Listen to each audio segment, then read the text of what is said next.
ইব্রাহিম আলাইহিস সালামকে আল্লাহ পরীক্ষা করলেন কিভাবে? আল্লাহ পাক বলছেন, ফালাম্মা জান্না আলাইহিল লাইলু রাআ কাওকাবা।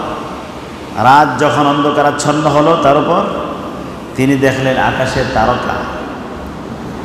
আকাশের তারকা দেখলেন, কি অনেক তারকা দেখা যায়, বড় তারকা ছোট তারকা সবই দেখা যায়।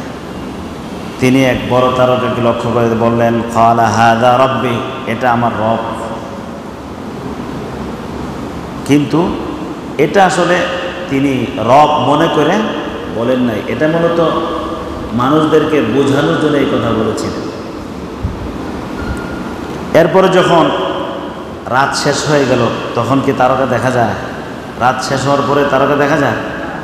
দেখা যায় না। আল্লাহ বলছেন, ফালাম্মা আফালা ক্বালা লা উহিব্বুল আফিলিন। তারকা যখন অস্তমিত হয়ে গেল তখন তিনি বললেন যে না, এ আমার রব কেমনে হবে, এটা মানুষকে। ওই যে ওই সময় মানুষ নক্ষত্রের পূজা করত, সূর্যের পূজা করত, তারকার পূজা করত, চাঁদের পূজা করত। তিনি এটা বুঝাইতেছেন মানুষকে কিভাবে দেখেন। তো তিনি বললেন যে ডুবে যায়, যে হারিয়ে যায়, সে আমার রব হতে পারে না, আমি তাকে ভালোবাসি না। ফালাম্মা রাআল কামারা বাযিগাতান ক্বালা হাযা রাব্বি। এরপর যখন চাঁদ দেখলেন উঠতে, তিনি বললেন এটা আমার রব।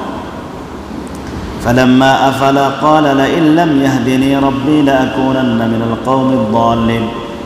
যখন চাঁদ শেষ হয়ে গেল, দিন আসার পরে চাঁদ নাই, তখন তিনি বললেন আমার রব যদি আমাকে হেদায়েত না দিতেন তাহলে আমি আসলেই গুমরা হয়ে যেতাম। তো চাঁদের মাধ্যমে আল্লাহ পরীক্ষা করেছেন। ফালাম্মা রাআশ শামসা বাযিগাতান ক্বালা হাযা রাব্বি হাযা আকবার। এরপরে যখন সূর্যকে দেখলেন তিনি বললেন এটা আমার রব, এটাই তো বড় দেখা যায় সবার চাইতে, তারকার চাইতেও চাঁদের চাইতেও সূর্য বড় দেখা যায়। فلما أفلت قال يا قوم إني بريء مما تشركون। এইভাবে আল্লাহ পাক ইব্রাহিম আলাইহিস সালামকে পরীক্ষা করেছেন, আবার হিজরতের মাধ্যমে পরীক্ষা করেছেন। কিভাবে? ওই ইরাক থেকে সিরিয়ার দিকে তিনি হিজরত করেছিলেন। এই নমরুদের অত্যাচারে তিনি আল্লাহ পাকের হুকুমে কোথায় থেকে? ইরাক থেকে, ইরাকের বেবিলন শহর থেকে তিনি সিরিয়ায় হিজরত করেছিলেন, সব কিছু ছেড়ে দিয়ে। আবার সন্তানের মাধ্যমে আল্লাহ পরীক্ষা করেছিলেন। সন্তান হয় না হঠাৎ করে হলো, আর জবাই করার জন্য কি হলো? আদেশ হলো। তো সন্তানের মাধ্যমে আল্লাহ কী করেছেন? পরীক্ষা করেছেন। বিভিন্ন বিষয় দ্বারা আল্লাহ ইব্রাহিম আলাইহিস সালামকে পরীক্ষা করেছেন, কিন্তু সব পরীক্ষায় তিনি কি করেছেন? পাশ করেছিলেন। যখন ইব্রাহিম আলাইহিস সালামকে আল্লাহ পরীক্ষা করা শেষ হলো, তিনি যখন পাশ করে ফেললেন, তখন আল্লাহ তাআলা বললেন, ক্বালা ইন্নী জাঈলুকা লিন-নাসি ইমামা। আল্লাহ বললেন যে আমি আপনাকে সব মানুষের ইমাম বানাবো, নেতা বানাবো। সব পরীক্ষায় আপনি পাশ করেছেন, আমি সব মানুষের নেতা আপনাকে বানাবো। এজন্য আমরা মুসলমান যারা, আমরাও যে দিন অনুসরণ করি আর বলি কি মিল্লাতা ইব্রাহিম, ইব্রাহিম আলাইহিস সালামের ধর্মের অনুসারী। এরকম নাসারা ইহুদিরাও কি করে? দাবি করে যে আমরাই মিল্লাতে ইব্রাহিমের অনুসারী। কিন্তু তাদের দাবি সঠিক নয়, মিথ্যা। কেন? কারণ তারা ঈমান আনে নাই, নবীকে মানে নাই, এজন্য তাদের দাবি কিনা গ্রহণযোগ্য না। তো আল্লাহ পাক ইব্রাহিম আলাইহিস সালামকে সব মানুষের নেতা বানিয়েছেন। বুঝছেন তো কিভাবে? ইব্রাহিম আলাইহিস সালামের পর থেকে যত নবী সব তারই বংশের। তো সবার নেতা ইব্রাহিম আলাইহিস সালামকে আল্লাহ বানাইছে। ক্বালা ওয়া মিন যুররিয়্যাতি।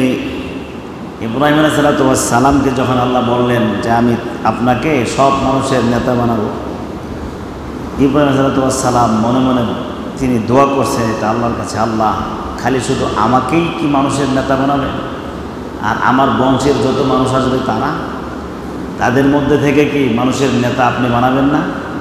তিনি বংশের মানুষদের জন্য ফিকির করতেছেন, দোয়া করতেছেন, শুধু নিজের চিন্তা করেন নাই। এই যে শুধু নিজের চিন্তা করলে হবে না, মানুষের হেদায়েতের জন্যও ফিকির করতে হবে। তিনি বললেন ক্বালা ওয়া মিন যুররিয়াতি, তিনি বলছেন আল্লাহ আমার বংশধরদের মধ্য থেকেও আপনি নেতা বানাবেন। এই দোয়া আল্লাহর কাছে তিনি করবেন। তবে বংশের সব মানুষদের জন্য তিনি কিন্তু দোয়া করেন নাই। আল্লাহ তাআলা বলছেন ইব্রাহিম আপনার বংশে যে মানুষগুলো আসবে এরা তো অনেকেই মুশরিক থাকবে, কাফের থাকবে, যারা দ্বীনকে মানবে না, অনুসরণ করবে না, তাদেরকে তো নেতা বানানো যাবে না। তবে হ্যাঁ আপনার বংশের মধ্য থেকে অনেক মানুষদেরকেই নেতা বানানো হবে। এই জন্যই ইব্রাহিম আলাইহিস সালামের বংশের মধ্যে আল্লাহ পাক অনেক নবী পাঠিয়েছেন। প্রত্যেকটা নবী তার উম্মতের নেতা, নেতা কিনা? প্রত্যেকটা নবী তার উম্মতের কি নেতা। এটা ইব্রাহিম আলাইহিস সালামের দোয়া, তিনি দোয়া করেছেন আর আল্লাহ পাক দোয়া কবুল করেছেন। এজন্য তার বংশের মধ্যে অনেক নবীকে আল্লাহ পাঠিয়েছেন। ক্বালা ওয়া মিন যুররিয়াতি, তিনি বললেন আল্লাহ আমার বংশের মধ্য থেকেও আপনি বানাবেন। আল্লাহ তাআলা বললেন হ্যাঁ বানাবো, তবে যারা কাফের হবে, যারা কুফরের মাধ্যমে জুলুম করবে। ক্বালা লা ইয়ানালু আহদিল যালিমিন, তবে আমার এই প্রতিশ্রুতি, আমি যে নেতা বানাবো এই প্রতিশ্রুতি যে আমি তোমাকে দিয়েছি, এই প্রতিশ্রুতি জালেমদের পর্যন্ত পৌঁছবে না। মানে জালেমদেরকে আমি নেতা বানাবো না। জালেম কারা? যারা আল্লাহকে অস্বীকার করে নিজের নফসের উপরে কি করেছে? জুলুম করেছে, তাদেরকে নেতা বানানো হবে না। তবে আপনার বংশ থেকে অনেককেই কি করা হবে? নেতা বানানো হবে। এরপরে আল্লাহ বলছেন ওয়াইদ জাআলনাল বাইতা মাসাবাতান লিন-নাসি ওয়া আমনা ওয়াত্তাখিযু মিন মাকামি ইব্রাহিমা মুসাল্লা وعهدنا إلى إبراهيم وإسماعيل أن طهرا بيتي للطائفين والعاكفين والركع السجود। আল্লাহ তাআলা বলেন স্মরণ করো ওই সময়ের কথা যখন আমি বাইতুল্লাহকে নির্মাণ করেছি। জাআলনাল বাইতা, বাইতুল মানে কি? ঘর। এখানে ঘর দ্বারা কি উদ্দেশ্য? কাবা ঘর। আল্লাহ বলেন আমি যখন কাবা ঘরকে নির্মাণ করলাম, এই কাবা ঘরকে আল্লাহ কিসের জন্য বানিয়েছেন? মাসাবাতান লিন-নাস, মানুষের সমাবেশ স্থল। দেখেন না হজের সময় সারা পৃথিবী থেকে সব মানুষ এসে ওইখানে কি করে? জমায়েত হয়। এই জায়গায় যে জমায়েত হবে এটা তো আল্লাহ আগেই কি করেছেন? নির্ধারণ করেছেন। কাবা ঘরকে আল্লাহ পাক সারা পৃথিবীর মানুষের সমাবেশ স্থল বানিয়েছেন, ওইখানে গিয়ে জমায়েত হয় হজের সময়। ও আমনা, এবং নিরাপদ স্থল বানিয়েছি। কাবা ঘরের নিরাপত্তের জায়গা। কি থেকে নিরাপদ? জুলুম থেকে নিরাপদ এবং দুজকের আযাব থেকে নিরাপদ। জুলুম থেকে কিভাবে? কারণ ওই জায়গায় গিয়ে মানুষ একজন আরেকজনকে কি করে না? জুলুম করে না, কারণ সেখানে জুলুম করা হারাম, জুলুম করা যাবে না।